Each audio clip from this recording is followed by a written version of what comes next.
दूसरा मुझे दिक्कत है रेट पे, बहुत अधिक रेट है भाई।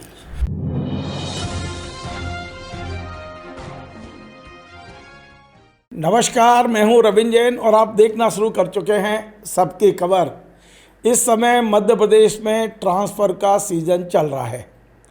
कल मैंने खबर बनाई थी कि मध्य प्रदेश कांग्रेस के अध्यक्ष जीतू पटवारी ने साफ साफ आरोप लगाया था कि 15 से 20 हज़ार ट्रांसफ़र में लगभग 200 करोड़ रुपए का उद्योग हुआ है, कारोबार हुआ है। लेकिन आज इससे एक कदम आगे बढ़ रहा हूँ और मध्य प्रदेश के एक विधायक आज मेरे स्टूडियो में हैं, जिनका ये कहना है कि ट्रांसफ़र में पैसा चलता है, कोई नई बात नहीं है। लेकिन इस बार दो चीज़ें हुई हैं। एक, मंत्रियों ने रेट कुछ ज़रूरत से ज़्यादा बढ़ा दी है, और दूसरा, ये जो ट्रांसफ़र से कुछ आय होती है वो सभी मंत्री ले लेंगे तो बेचारे सत्तारूढ़ पार्टी के विधायक क्या करेंगे। ये तमाम सारी बातें वो कह रहे हैं और मुख्यमंत्री से गुहार लगा रहे हैं कि ज़रा अपने मंत्रियों को समझाइए कि ट्रांसफ़र की जो रेट बढ़ा दी है उसे थोड़ा कम करें, और यदि कम नहीं कर सकते तो विधायकों की शक्ल देखकर कुछ कंसेशन कर दें, कुछ कमी कर दें। और जिस विधायक का ये कहना है उनका नाम है अभय मिश्रा जी। रीवा के सिमरिया से विधायक हैं, कांग्रेस से विधायक हैं, भारतीय जनता पार्टी उनकी मूल पार्टी रह चुकी है। दोनों पति पत्नी बीजेपी से विधायक रह चुके हैं। लेकिन आज जो वो कुछ कह रहे हैं वो सीधा सुनवाता हूँ। अभय जी, आपका स्वागत है। आखिर ट्रांसफ़र में क्या प्रॉब्लम क्या हो रही है आपको? मुझे कोई प्रॉब्लम नहीं, आप ये कह रहे हैं कि इसकी रेटें बहुत ज़्यादा हो गई हैं। अच्छा, रेट की बात करें, देखिए स्थानांतरण तो एक प्रक्रिया है। कांग्रेस की गवर्नमेंट थी तब भी होता था, भारतीय जनता पार्टी की गवर्नमेंट है तब भी होता है, शिवराज जी की थी तब भी थी, मोहन जी की सरकार है तब भी है। इसमें दो तरह के लोग आते हैं। एक तो बेचारे अपनी प्रॉब्लम सॉल्व करने आते हैं कि सोचा कहीं पति है कहीं पत्नी है, तो वो अपने स्वेच्छा से अपनी सिफारिश करके आते हैं कि भैया जो कहो कर रहे हैं, लेकिन हमारा किसी तरह काम हो जाए। दूसरा, वो लुटेरे लोग आते हैं जिनको पोस्टिंग चाहिए और पैसा कमाना है और अच्छी मनमानी कमाई करनी है, कमाने के लिए आते हैं। और तीसरा, इस तरह के भी लोग आते हैं जो 20-20 साल से पदस्थ है, तो कहीं उनकी जगह डिस्टर्ब ना हो जाए। मेरा तो इस मामले में ये कहना है, और कोई मुझे ज़्यादा दिक्कत नहीं है। मुझे क्या दिक्कत है, मैंने तो एक भी लेटर दिए नहीं। मैंने, इतना बड़ी गवर्नमेंट है, कोई एक हमारा पत्र बता दे, कोई भी विभाग, कि मैंने कोई एक पत्र दिया हो एक पटवारी एक सचिव के लिए। ये सब धंधों में तो मैं नहीं पढ़ता। कोई अनुशंसा नहीं कि ट्रांसफर की एक लेटर दिखा देना, इन्हीं के पास ना होगा, इन्हीं के खिलाफ बोलने जा रहा हूँ, दिखा दे। मेरा ये कहना है कि ये देश अपना है, ये प्रदेश अपना है, ये भारत माता की भूमि है, यहीं हमने जन्म लिया है, यहीं से हमको जाना है। यहाँ का चाहे आम जनता हो, चाहे कर्मचारी अधिकारी हो, चाहे विधायक हो, है तो सब अपने ना। अब थोड़ा रहम होना चाहिए, मतलब थोड़ा रहम की भावना होना चाहिए। अभी थोड़ा सा बेरहमी का दौर है। और फिर देखिए, इस अभी एक तरह से फोर्स मेजर क्लास लगा है गवर्नमेंट को उसमें कि महंगाई बहुत ज़्यादा है, कामों तक में लगा है, गवर्नमेंट ने वहाँ से वो किया है। जस्ट लाइक कोविड, ये ईरानी युद्ध के बाद इस दौर में इतना हाई रेट। कमलनाथ जी की गवर्नमेंट होती थी, ट्रांसफर होता था, पूरे पेपर में छपता था, तबादला एक्सप्रेस चली। अब कोई नहीं छाप रहा। आप तबादला देख लीजिए, कुल कमलनाथ जी के 100, मैंने, हम तो कहते हैं कि 100 गुना से ज़्यादा हो गए होंगे। एक सीजन में डबल से अधिक हो गए होंगे। विधायक बेचारे क्या करेंगे? हम तो विपक्ष के विधायक हैं, हमें तो सूखी रोटी के साथ लड़ना है। सत्ता पक्ष के विधायक क्या करेंगे? सत्ता पक्ष के विधायक वही यात्री प्रतीक्षालय, टैंकर, इससे जो कुछ मिल जाता थी 40% उससे अपना काम बेचारे चलाते हैं। अब इसके बाद यही ट्रांसफर। आप ये कह रहे हैं कि ये जो प्रतीक्षालय और टैंकर हैं, हाँ, ठीक, इससे कमीशन लेकर वो अपना खर्चा कराते हैं। वो तो दुनिया का जानती है, इसमें कौन सी बात है। हमें तो विपक्ष के नहीं करते, ये करते होंगे, मैंने तो नहीं किया। अगर मेरा कहीं लगा हो तो बता दीजिए, मैं नहीं करता। मुझे इस बात पे जरूर आश्चर्य होता है कि बड़े बड़े पोस्टों में बैठे मंत्री जो इतने बड़े बड़े विभाग लिए हैं और वो दोनों हाथ से बैटिंग भी करते, वो भी यात्री प्रतीक्षालय टैंकर लगा रहे हैं। उनको भी इतनी छोटी छोटी राशि में अगर 40-40% चाहिए तो अपने विभाग में क्या करते होंगे? खैर, ये अलग मैटर हो गया। मेरा ये कहना है कि अभी जो है, तो जो ये पॉलिसी बनी है, ट्रांसफ़र पॉलिसी, सबसे पहले तो मुझे आपत्ति है ट्रांसफ़र पॉलिसी पे। जैसे अपने यहाँ बजट बनता है, बजट की पॉलिसी क्या है, हम कहाँ मध्य प्रदेश को ले जाना चाहते हैं, हम किस दिशा में ले जाना चाहते हैं, हमने कैसे डिजाइन किया कि मध्य प्रदेश को कैसे बनाएंगे। हम बनवाने में कहीं कोई नेता ने कहा तो यहाँ रोड दे दो, कहीं ने कहा तो यहाँ दे दो, इस तरह से करके इसीलिए 4-4 लाख करोड़ का बजट होने के बावजूद जो 20 साल से चला आया है, कहाँ जा रहा पैसा, यही लूटपाट का शिकार हो रहा। और हमारी पॉलिसी ठीक नहीं। ट्रांसपोर्ट पॉलिसी किस बात की पॉलिसी, मैं इनको दर्जनों नाम बता दूं जो 20 साल से एक ही जगह पर पदस्थ। हम अपने रीवा के कम से कम 8 से 9 लोग बता सकते हैं जो 10 वर्ष से लेकर 20 वर्ष तक एक ही कुर्सी में पदस्थ, वहीं एसडीओ, वही ई, वही प्रभारी एससी, वही एमपी विभाग तो खास तौर से नगर निगम पंचायत में ही हाल है। हमारे यहाँ एक मिश्रा हैं एसडीओ ई, इनका विधानसभा लगने के बाद भी नहीं होता, यही हाल आबकारी का है, आबकारी का है। आपकी पॉलिसी में चलो एक बात तो हमें समझ में आती है कि कर्मचारियों की सुरक्षा से उनको थोड़ा सा लिबर्टी दो, फिर बाकी पॉलिसी क्या है कि लूटो मारो, अपना रेट लगाओ, बोर्ड लगाओ, कमाओ। ये जो मध्य प्रदेश में प्रभारी मंत्रियों की भूमिका है, जो सिस्टम है, उससे तो आप संतुष्ट हैं? कम से कम अभी प्रभारी मंत्री लगातार अपने जिलों में जा रहे हैं, काम कर रहे हैं, समीक्षा कर रहे हैं, समन्वय बिठा रहे हैं।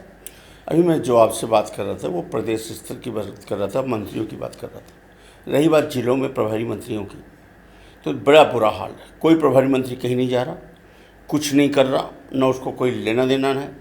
एसडीएम की बैठक का प्रस्ताव पारित हुआ था, बेचारे विधायक तरस रहे हैं कि 3 महीने में जो एसडीएम के साथ बैठक होनी थी आज तक नहीं हुई।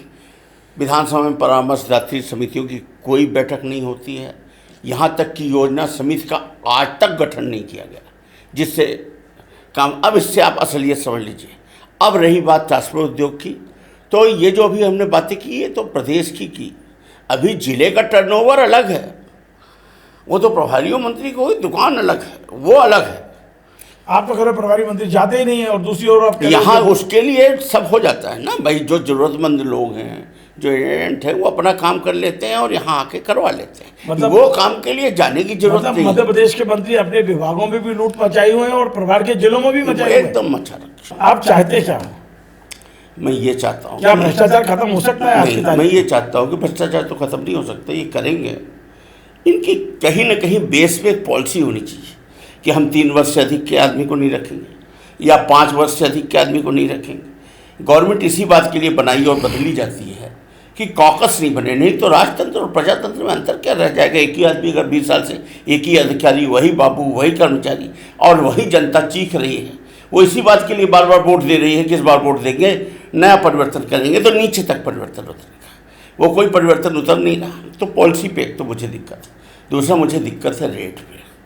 बहुत अधिक रेट है भाई, इतना रेट। कल्पना कर सकते हैं कि 18 से 2000 तक कमलनाथ जी की सरकार थी और अब 2000 से अभी 2026 बीजेपी की है, क्या अंतर क्या आया है? अपन एक उदाहरण लेते हैं, पीडब्ल्यूडी का ई से उदाहरण ले लेते हैं। एक कल्पना कर रहा हूं मैं कि 2018 में क्या रेट थी और 2026 में क्या? देखिए, मुझे शिकायत तो दोनों से। देखिए, आप पीडब्ल्यूडी में चूंकि काम भी करते हैं, आपकी कंपनी भी काम करती है। अभी मैं विधायक हूँ, लेकिन मैं जानता हूँ मेरे परिवार कंपनी। आप थोड़ा सा आइडिया तो बताइए। देखिए, मैं निष्पक्ष होकर बात करूँगा। लूटपाट तो उस समय भी थी, उस समय भी थी। हाँ, लूटपाट तो उस समय भी थी।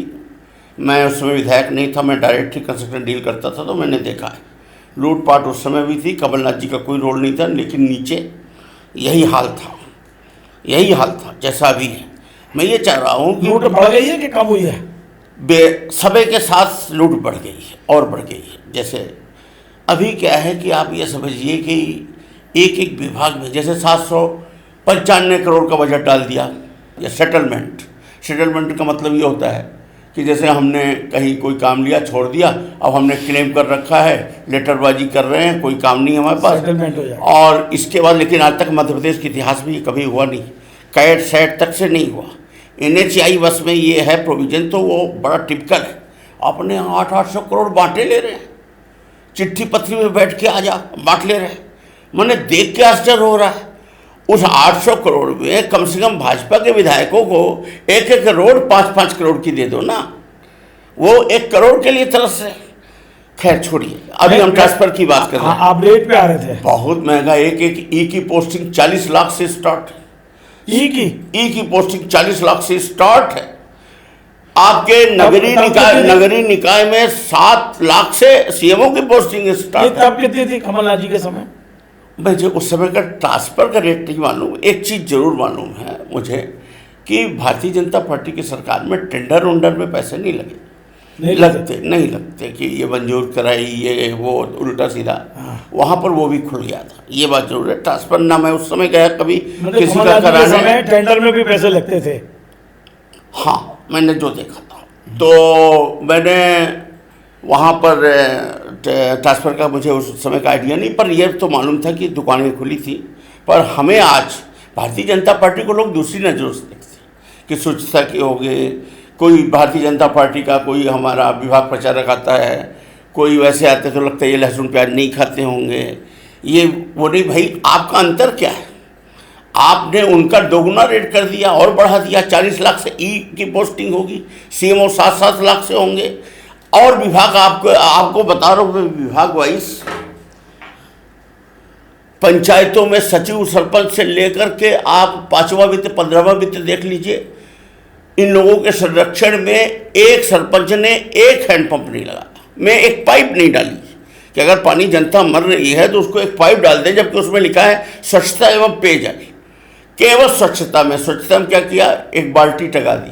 वो डस्टबिन होती है ना 18-18 हज़ार की, पूरे रीवा जिले में ही धंधा हुआ, यही पूरे जगह हुआ। पंचायत एवं ग्रामीण विकास में तो जम के लूट, और बाकी तो अब सरपंच सचिव ये टास्क फोर्स पर तो चलते ही है। आपको लोक निर्माण का हाल बताया ही, जल संसाधन में तो और गजब। वैसे के लिए हिंदू मुस्लिम है विधानसभा में, पैसा कमाने के लिए कोई हिंदू मुस्लिम नहीं। जल संसाधन आप जाइए, उनसे बात करनी हो। लोगों ने अपने परिवार बिठा रखे हैं विभागों में कि किसी का भाई है, किसी का भांजा है, फिर उनका स्टाफ है। फिर आप आ जाइए परिवहन स्कूल शिक्षा में। मैं परिवहन विभाग में 7 ऐसे लोग बता दूंगा कि सिर्फ 7 लोगों की प्रॉपर्टी जोड़ दे तो 1 लाख करोड़ की। आज जांच करा लें, 1 लाख करोड़ की। केवल 7 अधिकारी ऐसे जो पुराने हो गए हैं। मैं अगर कोई जांच करने को तैयार हो तो वो उन्हें भी मालूम, यदि कोई जांच एजेंसी होगी तो आप बता दोगे ना? उन्हें भी मालूम है। ये भी व्यवस्था है कि दिल्ली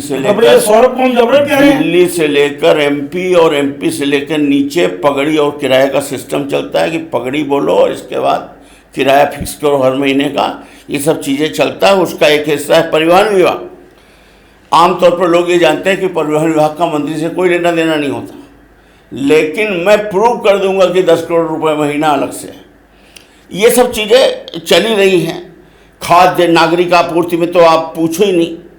कुछ हैं विभाग जो एवरेज, जैसे आप लोग राजेंद्र शुक्ला जी को हमारा विरोधी मानते हैं, मुझे उनका विरोधी मानते हैं, उनका विभाग एवरेज। अच्छा, हाँ, स्वास्थ्य, महिला ऐसा नहीं कि लेन देन नहीं चल रहा, एनए में ये वो कर रहा है, पर लूट नहीं। कुछ विभाग आज तो अबे विशाल जी बिल्कुल बदले हुए दिख रहे हो आप। कुछ विभाग ऐसे हैं जहां बिल्कुल 1 रुपए का लेन देन। तो ये बताओ, क्या राजेंद्र शुक्ला की चल रही है स्वास्थ्य में? मैं कह रहा हूँ, ये कुछ विभाग ऐसे हैं जहां 1 रुपए का भी लूट नहीं। जैसे एमएसएमई में चेतन कश्यप का जितने ट्रांसफर हुए 10 रुपये नहीं लिए गए। मुझे मालूम, हम लोग नीचे रहते हैं, काम धाम से जुड़े रहते हैं, सब पूरी आवाज़ें आती हैं। आप आ जाओ करण सिंह वर्मा क्या नीचे पिए हुए भले कुछ कर लेते हो, वो नहीं करती। ये सब काम आबकारी का तो हाल बताएंगे। अब आप इससे आप समझ लीजिए कि कोविड कार्यकाल से हमारे यहाँ एक जैन है, अनिल जैन, वो वहाँ पोस्टेड हुए। उन्होंने फर्जी बैंक गारंटी लगाई, फर्जी बैंक गारंटी 13 हुई, प्रूव हो गई, उन्होंने बदली। फिर हमने विधानसभा प्रश्न लगाया, विधानसभा प्रश्न में गोल गोल उत्तर आया कि 13 थी, बदल दी गई हैं, इसलिए अब दोषी नहीं। हमने जहाँ जहाँ पोस्टेड थे 141 बैंक गारंटी निकाल के रख दी कि अब बोलो फर्जी मतलब नॉन शेड्यूल्ड बैंक जो कैश नहीं होगा। उनका उत्तर में आया कि इनको हटा दिया गया, वो गए स्टे ले लिए। स्टे के बाद स्टे उनका वैकेट हो गया। मैं मुख्य सचिव महोदय के यहाँ गया, तो बोले जब स्टे है तो क्या होगा? तो हमने कहा साहब ये स्टे वैकेट है। बोले आप हमसे क्या चाहते हैं? हमने कहा मैं आपसे ये चाहता हूँ कि इनको थोड़ा खिसका दिया जाए। और ये वहाँ पर प्रचार है पूरे रीवा में कि ये मध्य प्रदेश के बहुत बड़े मुख्य अधिकारी के रिश्तेदार हैं इसलिए। तो बोले उसका नाम बताइए। हमने कहा आपको बुरा लगेगा सर, मैं आपको नहीं बताना चाहता। बोले नहीं नहीं आप बता दीजिए, मुझे बुरा नहीं लगेगा। हमने कहा आपका नाम ले रहे हैं कि उनकी पत्नी आपकी रिश्तेदार है। चलिए, मुझे लगा कि अब तो जब स्टे वैकेट हो गया और इतना आरोप है, आप हटा चुके, तब तो हट जाना चाहिए। आज आप इस ट्रांसफर लिस्ट तक में भी नहीं हटे। छठवां या 7वां साल है। अब काहे के लिए ट्रांसफर, काहे के लिए पॉलिसी, काहे के लिए लूट का डर नहीं, तो इसको आप क्या बोलोगे? मेरा ये कहना है कि बहुत ज़्यादा लूटपाट है, ऐसा नहीं होना चाहिए। अराजकता सी व्याप्त हो गई है। मैं माननीय मुख्यमंत्री जी से कहता हूँ कि नियंत्रित करें, नियंत्रित ना हो रहा हो तो काम ही ये करें ही नहीं। क्या जरूरत है ट्रांसफर की? जैसे मैं एमएलए हूँ, मैंने तो एक का भी नहीं कराया, एक आदमी के लिख कर नहीं दिया। अपना काम चल रहा, जो आएगा वो करेगा। अभय जी, लेकिन आपकी जो छवि है, आप क्षमा करना मुझे, लोग ये कहते हैं, मुझे नहीं पता, ये मुख्यमंत्री से आपकी दोस्ती और एक तरह से आप उनको कई तरह की सलाहें भी देते हो। नहीं, आप उनके गोपनीय सलाहकार भी हो। मैं उनको सलाह देने लायक नहीं हूँ। मुख्यमंत्री आपसे दोस्ती नहीं है, आप खंडन कर रहे हो। मेरे सामान्य संबंध हैं, मेरे सामान्य संबंध है। देखिए, मुख्यमंत्री जो होता है और विधानसभा अध्यक्ष जो होता है, वो मैं पागल हूँ जो उनसे गुहार लगा रहा हूँ। वो पार्टी का नहीं होता, वो विधायक दल के नेता होंगे पार्टी के, लेकिन मुख्यमंत्री जो हो जाता है वो पूरे प्रदेश की जनता का मुख्यमंत्री है। वो दोनों दल के विधायकों का मुख्यमंत्री है। वो राजा की कुर्सी है, विक्रमादित्य की कुर्सी है। इसलिए इस तरह की बातें सोचना छोटी सोच है। ये बात अलग है कि आजकल कल्चर। आज आप 17 तारीख को सलाह दे रहे हो, जब ट्रांसफर बैन मतलब खत्म हो गया, अब तो आप ये सलाह 2 दिन पहले क्यों नहीं दिया सीएम को? मैंने मिलने की कोशिश की थी। मैंने कई दिनों से, मेरी पिछले 7-8 महीने से उनसे मुलाकात नहीं हुई है, कभी कोई बातचीत भी नहीं हुई। पर मैं इस बीच 2-3 दिन से मिलने की कोशिश कर रहा था, मुलाकात मेरी नहीं हुई। हालांकि मैं दूसरे विषय में मिलना चाह रहा था। मुलाकात होती तो मैं ये बात भी रखता कि इससे जनता में अच्छी छवि नहीं जा रही है लोगों को। आप ये तो कह सकते हो ना कि पगड़ी जो होना था हो गया, किराए कम कर लो। यानी कि आपको एक वस्तु जो राशि दे रही थी दे दी, नहीं, हर महीने की वसूली है वही कम कर दो। ये तो देखिए, कुछ विभाग है जैसे जिनके आधार पर दिल्ली से चलता है, ये सिस्टम ही है। उस पर ये जो राजनीति करने वाले लोग हैं जानते हैं। मुझे तो केवल एक चीज़ है कि आप थोड़ा लूटपाट कम करो। इतना ये डायरेक्ट डीलिंग आपके पीएसी है, सब किए ले रहे हैं, जो कुछ नहीं आपके भाई भतीजे किया सब किए ले रहे हैं। विधायक को कोई नमस्ते करने को तैयार नहीं, सत्ताधारी दल के विधायक को। वो बेचारा इधर उधर घूम रहा, भटक रहा। अरे उसको कम से कम, जब लूटे मची है तो चूरन चटनी उसको भी कम से कम हो जाए। आज आपको सत्ता पक्ष के विधायकों की बड़ी चिंता है भाई। हम तो विपक्ष के विधायक हैं, हमें तो सत्ता पक्ष के विधायकों के हम फाइनेंशियली मजबूत हो जाए, इसकी अभय जी चिंता इतना तो करें कि कम से कम उनका काम चल जाए, इतना करें। खैर ठीक है, केंद्र में काम चलता है, कुछ छोड़िए, हो गया इन सब बातों को। धन्यवाद। मतलब खत्म हो गया इंटरव्यू, अब कुछ नहीं कहना? नहीं। चलिए, देखिए आप, अभय जी ने आज अपने मन की भड़ास निकाल ली और उन्होंने साफ कहा है कि मुख्यमंत्री जी केवल बीजेपी के नहीं हैं, वो पूरे मध्य प्रदेश के मुख्यमंत्री हैं। इसलिए मैं उनसे गुहार लगाने आया हूं कि कम से कम मंत्रियों को बोलें कि लूटपाट कम करें, और यदि लूटपाट मची है तो सत्तारूढ़ विधायक के, जो सत्तारूढ़ पार्टी के विधायक हैं, उनका भी ध्यान रखें। नमस्कार।